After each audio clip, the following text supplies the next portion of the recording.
महालक्ष्मी व्रत कथा 16 दिन तक जरूर करें इस कथा का पाठ। महालक्ष्मी बनाएंगी आप सभी को धनवान। महालक्ष्मी व्रत का आरंभ भाद्रपद माह की अष्टमी तिथि से होता है और अगले 16 दिनों तक यह व्रत चलता है। इस व्रत को करने से माँ लक्ष्मी प्रसन्न होती हैं और उनकी विशेष कृपा बनी रहती है। महालक्ष्मी व्रत भविष्य पुराण में वर्णित कथा के पाठ के बिना अधूरा माना जाता है। आइए जानते हैं इस महालक्ष्मी व्रत की संपूर्ण कथा। धर्मराज युधिष्ठिर बोले कि हे पुरुषोत्तम, अपने नष्ट स्थान की पुनः प्राप्ति कराने वाला और पुत्र, आयु, सर्वेश्वर कार्य तथा मनोभिलाषित फलप्रद कोई एक व्रत मुझसे कहिए। श्री कृष्ण ने युधिष्ठिर से कहा कि कृतयुग अर्थात सतयुग के आदि में जिस समय दैत्यराज वृत्तासुर ने देवताओं के स्वर्गलोक में प्रवेश किया, उस समय इंद्र ने भी यही प्रश्न नारद मुनि से किया था। इंद्र के पूछने पर नारद जी कहने लगे कि हे इंद्र सुनो, पूर्व समय में अत्यंत रमणीय पुरंदपुर नाम का एक नगर था। उसकी भूमि रत्नों से युक्त थी और पर्वत भी रत्नों से भरे हुए थे। वह नगर धर्म, अर्थ, काम, मोक्ष इन 4 पुरुषार्थों का उत्पत्ति स्थान होने के कारण संसार का भूषण स्वरूप था। उस नगर में मंगलमय मंगल नामक राजा राज्य करता था। उसके महादुर्बगा चिल्ल देवी और यशस्विनी चोल देवी ये 2 रानियां थीं। एक समय राजा मंगल चोल देवी के साथ महल के शिखर पर बैठा था। वहां से उसकी दृष्टि समुद्र के जल से घिरे हुए एक स्थान पर पड़ी। उस जगह को देखकर अति प्रसन्नचित्त हो राजा ने चोल देवी से कहा कि हे चंचलाक्षी, मैं तुम्हारे लिए नंदनवन को भी लजाने वाला एक बगीचा बनवा दूंगा। राजा के वाक्य को सुनकर रानी ने कहा कि हे कांत, ऐसा ही कीजिए। तदनुसार राजा ने उस स्थान पर बगीचा बनवा दिया। वह बाग थोड़े ही समय में अनेकों वृक्ष, लता, फूलों और पक्षीगणों से संपन्न हो गया। एक समय उस उद्यान में विकराल शरीर से युक्त मेघ तुल्य काला एक शूकर आ गया। वह अपनी दाढ़ों से सूर्य चंद्र को भी खींच सकता था। गर्जन में वह प्रलय काल के मेघ सदृश था। उसने आकर के उन वृक्षों को तोड़ मरोड़ डाला और उस उद्यान को चौपट कर दिया। हे युधिष्ठिर, उस शूकर ने किसी वृक्ष को जड़ से उखाड़ा, किसी को दांतों से काटा, किसी को दांतों की रगड़ से ही तोड़ दिया। काल के समान उस शूकर ने कई रखवालों को भी मार डाला। तब बगीचे के रक्षक भयभीत होकर राजा के पास गए और सब हाल कह सुनाया। ये बात सुनकर के राजा के नेत्र क्रोध से लाल हो गए। राजा ने निजी सेना को आज्ञा दी कि शीघ्र जाकर उस शूकर को मार डालो। तदंतर में राजा भी एक मतवाले हाथी पर सवार होकर उद्यान की ओर चल पड़े।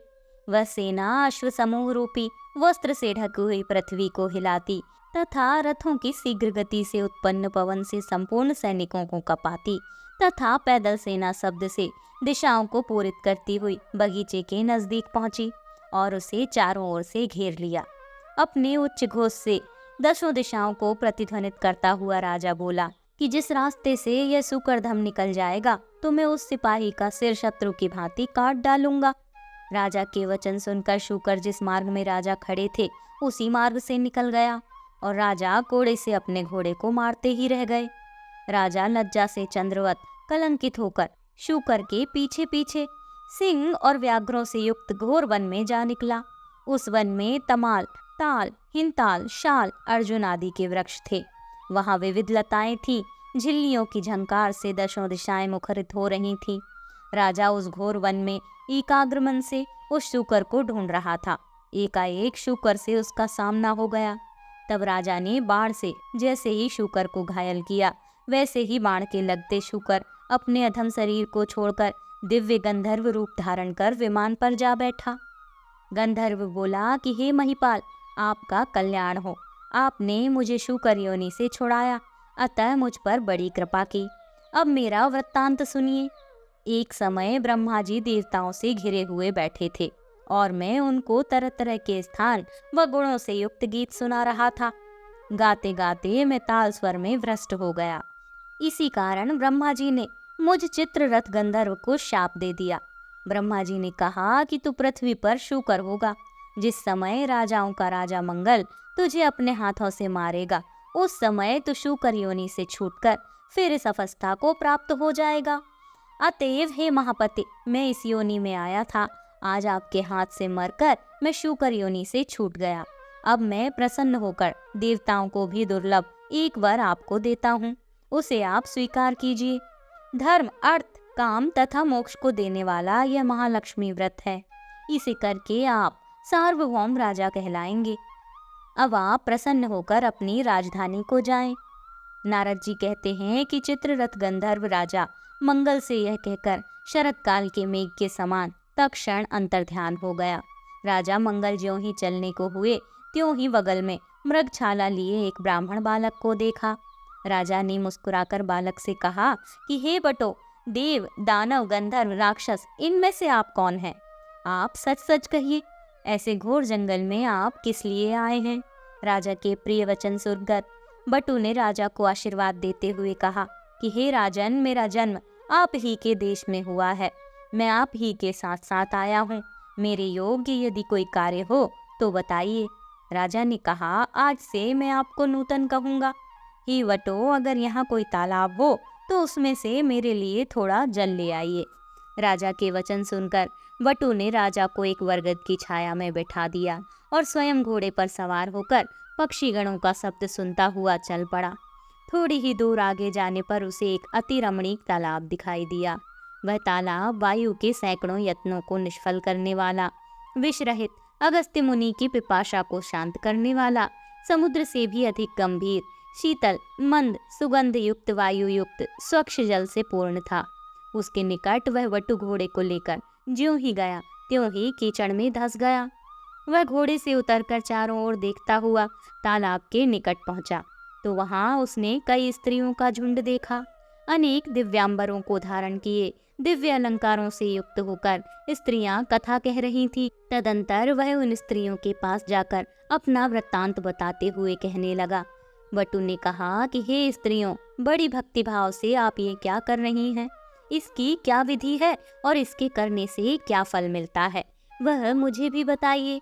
वटु के वचन सुन और दया भाव से प्रेरित होकर वे स्त्रियां कहने लगीं कि हे विप्र, तुम एकाग्रचित होकर श्रद्धा भक्ति के साथ सुनो।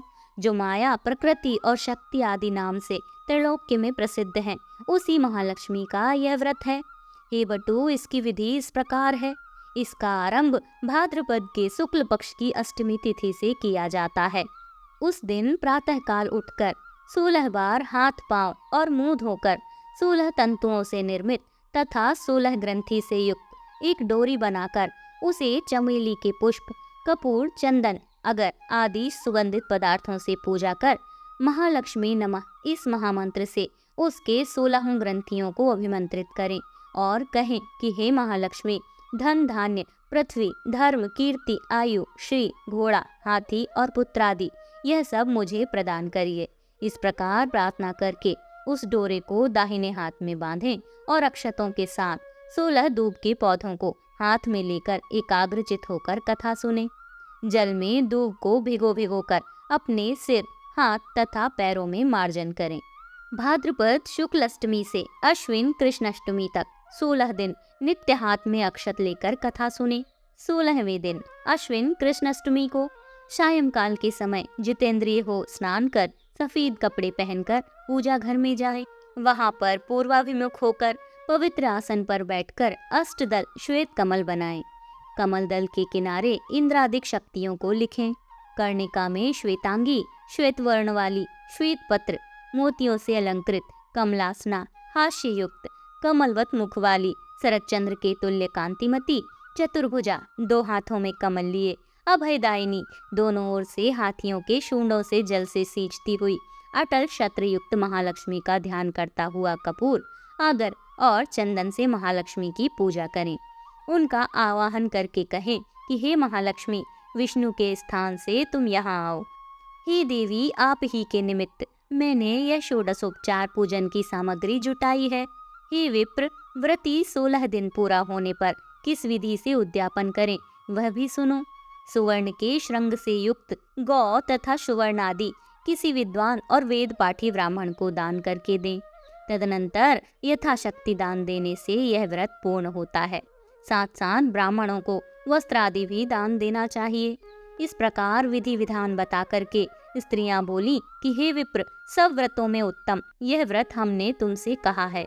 इसके करने से मनोवांछित फल अनायास प्राप्त हो जाता है।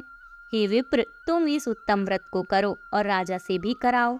यदि कोई अन्य श्रद्धावान पुरुष मिल जाए तो उससे कहो और उससे भी व्रत कराओ। हाँ, नास्तिकों के समक्ष यह व्रत कभी मत कहना। स्त्रियों के वचन सुनकर ब्राह्मण बालक उन स्त्रियों को नमस्कार कर और घोड़े को कीचड़ से निकालकर उसे पानी पिलाकर कमल के पत्ते में राजा के लिए जल लेकर चल पड़े। घोड़े पर जाकर राजा के पास आया। राजा को जल देकर उक्त व्रत का महात्म्य राजा से कहा और अनेक भांति की सामग्री जुटाकर उस व्रत को राजा से कराया। वह मंगल राजा एवं वटु इस व्रत के प्रभाव से राजाओं में श्रेष्ठ राजा हुआ। वह राजा मंगल घोड़े पर सवार होकर अपने नगर के समीप जा पहुंचा। राजा को आते देखकर पुरवासी तुरही आदि बाजाओं को बजाते, हाथों में बड़ी बड़ी ध्वजाओं तथा माला को लिए कलशों को शिखर पर रखे और घंटा आदि बजाते हुए आए। उस समय वह नगर अत्यंत सुशोभित था। मार्ग में रूपवती स्त्रियां राज दर्शन के निमित्त दौड़कर आ गईं। उनको दर्शन देते देते राजा मंगल उस ब्राह्मण के सहित अपने महल के निकट पहुंचे। घोड़े पर से उतरकर महाराज मंगल अपनी पटरानी चोल देवी के महल में गए। जाते ही रानी ने राजा के हाथ में एक डोरा बंधा देखा। इस पर रानी ने अत्यंत क्रोध करके कहा कि मालूम होता है राजा शिकार के बहाने किसी दूसरी स्त्री के पास गया था। उसी के सौभाग्य के लिए राजा ने हाथ में यह डोरा बांध रखा है। उसी का भेजा हुआ ब्राह्मण बालक भी मुझे देखने आया है। ऐसा विचार करके चोल देवी ने राजा के हाथ में बांधा हुआ डोरा तोड़कर पृथ्वी पर डाल दिया। राजा मंगल भी सामंत, मंत्री तथा अन्य भृत्यों के साथ वन की बातें कर रहा था। इसी कारण राजा ने रानी को डोरा तोड़ते हुए नहीं देखा। संयोगवश उसी समय चिल्ल देवी की एक दासी वहां कुछ कहने आई थी। उसने वह डोरा उठाकर उस ब्राह्मण वटु से उसका कारण और व्रत के बारे में पूछा। तब दासी ने चिल्ल देवी के पास जाकर यह व्रत बताया और ब्राह्मण वटु को बुलाकर विधिवत महालक्ष्मी का उत्तम व्रत किया। 1 वर्ष बाद महालक्ष्मी पूजन के दिन चिल देवी के महल में बाजाओं का शब्द हुआ और यह शब्द राजा मंगल ने भी सुना। तब राजा को महालक्ष्मी के व्रत की याद आ गई और वह ब्राह्मण वटु से कहने लगा, अरे आज महालक्ष्मी की पूजा का दिन है, मेरा वह डोरा कहाँ है? यह पूछने पर वटु ने चोल देवी के द्वारा डोरा तोड़े जाने का हाल कहा। वह सुनकर राजा चोल देवी पर अत्यंत कुपित हुआ और कहने लगा कि आज से चिल देवी के ही घर में पूजा करूंगा। इसी समय राजा ब्राह्मण वटु को लेकर लक्ष्मी जी के पूजनार्थ चिल देवी के घर में गया। उसी समय लक्ष्मी जी एक वृद्धा स्त्री का रूप धारण करके परीक्षा के लिए चोल देवी के महल में गईं। चोल देवी वृद्धा रूप धारिणी लक्ष्मी जी से कहने लगी, अरे दुष्टा, तू यहाँ से शीघ्र चली जा। मेरे घर में आने से तेरा क्या लाभ है? दुष्टा चोल देवी से अपमानित होकर महालक्ष्मी चोल देवी को शाप देते हुए कहने लगी कि तूने मेरा अनादर किया है, इसके प्रतिकार के लिए मैं तुझे शाप देती हूँ कि तू शूकर मुखी हो जा और यह मंगलपुर कोल्हापुर हो जाए। तभी से वह नगर कोल्हापुर कहलाने लगा।